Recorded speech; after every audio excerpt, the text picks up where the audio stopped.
I and my Father are one." Then the Jews took up stones again to stone him.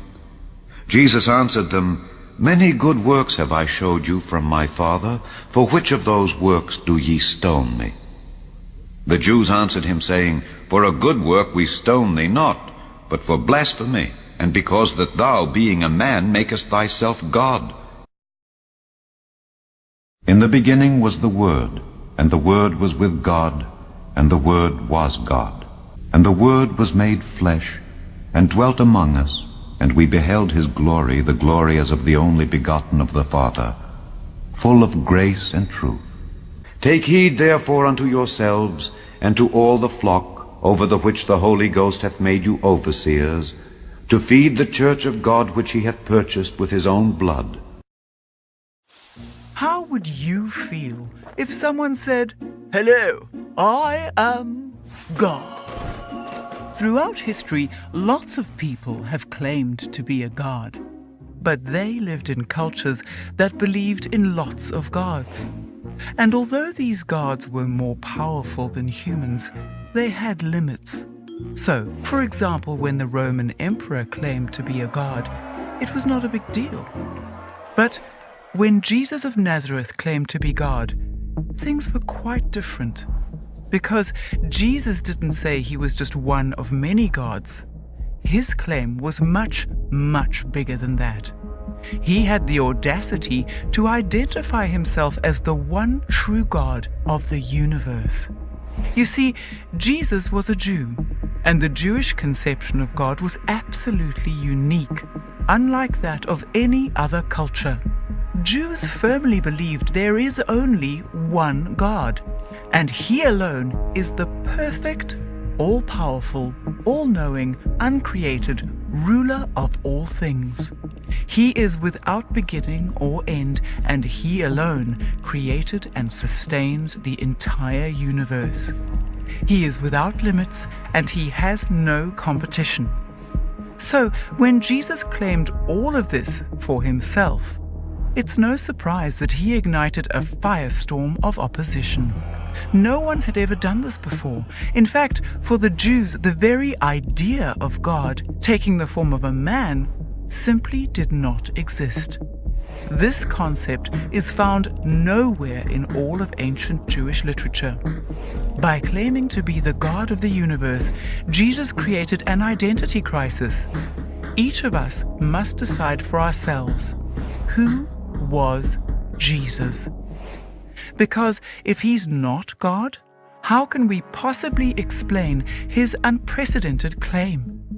He certainly wasn't crazy, or joking, or lying. Let's consider 5 other explanations. First, maybe Jesus was misunderstood. Perhaps he never really claimed to be God. But the historical evidence says otherwise. Centuries before Jesus, God revealed himself to Abraham as the great I Am. So when Jesus said before Abraham was, "I am," his Jewish audience knew full well that he was claiming to be equal to God. That's why they picked up stones to kill him. And when Jesus identified himself as the Son of Man, mentioned in Daniel's prophecy, the Jewish high court was well aware that he was claiming to be the pre-existent ruler and judge of the universe. As a result, they unanimously condemned him to death. No, Jesus wasn't misunderstood.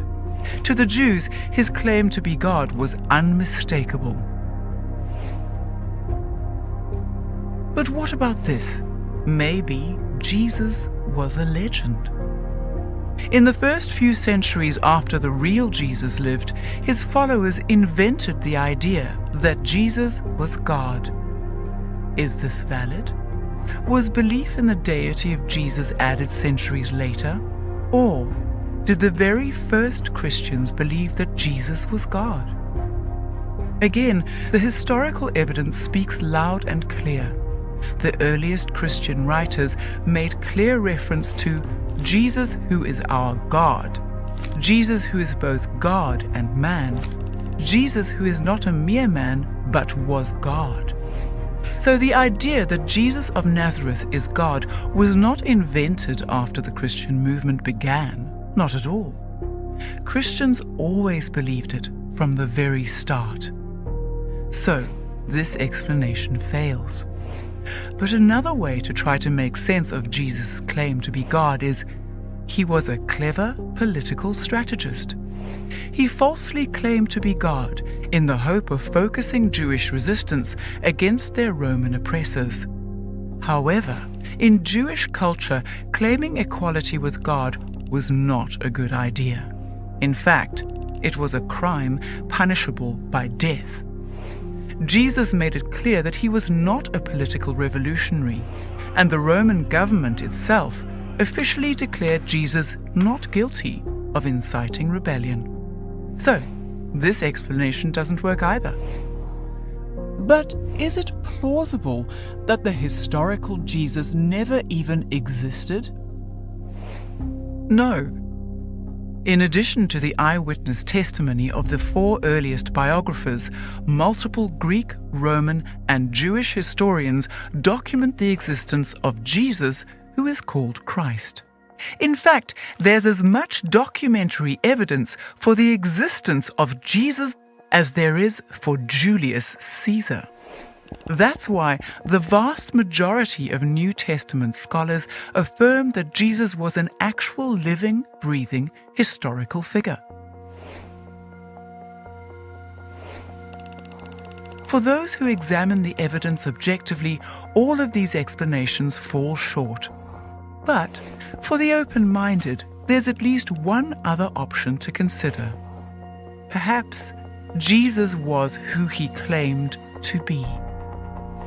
Unlike the other options, this explanation fits perfectly with the historical data. But it does have one major problem. It's not safe. Because if Jesus actually is God in human flesh, then ultimately your life is not your own, and true life can only be found in Him.